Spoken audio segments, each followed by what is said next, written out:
Hi friends, మన వేదనని ఈ గురువుగారి మాటల్లో వినండి. బంగ్లాదేశ్లో జరుగుతున్నటువంటి భయంకరమైన హింసను చూస్తుంటే వణుకొస్తున్నది. అయ్యో మన వాళ్ళు సాటి హిందువులంతా దుర్మరణం పాలైపోతున్నారు, దిక్కు లేకుండా అయిపోతారు, బతికుండగా కాల్చేస్తున్నారు, మానభంగాలు చేసేస్తున్నారు. ఇంకంతటి క్రూరకాండ కంసుడు రావణాసురుడి కాలంలో కూడా జరగలేదు. వాళ్ళేనే వినిపిస్తున్నారు. హిరణ్యకశిపుడు నయ్యం, హిరణ్యాక్షుడు నయ్యం. ఈ దేశానికి రాబోతున్న ఒక గొప్ప ముప్పును సూచిస్తున్నది. పాకిస్తాన్లో చంపేశారు, బంగ్లాదేశ్లో చంపేస్తున్నారు.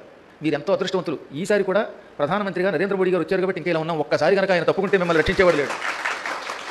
నాయనలారా, ప్రపంచంలో ఉన్న ఈ ప్రవచనం చేసే ప్రవాచకులారా, మీరు ఇంట్లో కూర్చొని కేవలం పురాణాలు చెప్పడం వల్ల, వేదికల మీద కేవలం పురాణాలు చెప్పి నారాయణ అనిపించినంత మాత్రం చేత సరిపోదు. ఇప్పుడు మన ప్రధానమంత్రి గారికి వెన్నుదన్నుగా ఉండవలసిన అవసరం వచ్చింది, ఆయన సమర్థించవలసిన అవసరం వచ్చిందని అందరూ ఏకమయ్యి ఏకకంఠంతో గట్టిగా ప్రవచనాల్లో చెప్పండి. మీ ధర్మాన్ని మీరు కాపాడకపోతే, మీరు మన ధర్మాన్ని ప్రచారం చేయకపోతే, మన ప్రధానమంత్రి వెంట ఉండకపోతే మీరు అధర్మం పాలి నశించిపోతారు.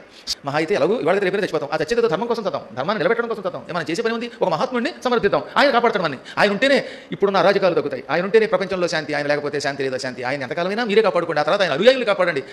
బంగ్లాదేశ్లోని హిందువులు రోడ్లపైకి వచ్చి దాడులకు వ్యతిరేకంగా ప్రొటెస్ట్ చేస్తున్నారు.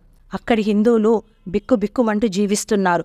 ఎప్పుడు ఎక్కడి నుండి ఎవరు వస్తారో, ఏమి దాడి చేస్తారో తెలియక భయంతో బ్రతుకుతున్నారు. ఎందరో మేధావులు భారత్ను కూడా జాగ్రత్త వహించమంటున్నారు. ఫ్రెండ్స్, సనాతన ధర్మం అందరి బాగు కోరుకుంటుంది, శాంతిని ప్రసాదిస్తుంది.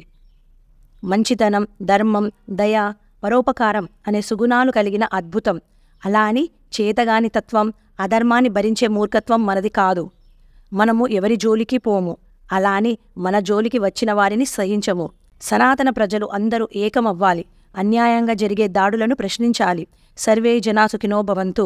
మీకు ఈ వీడియో నచ్చితే please like, share and subscribe. Thank you.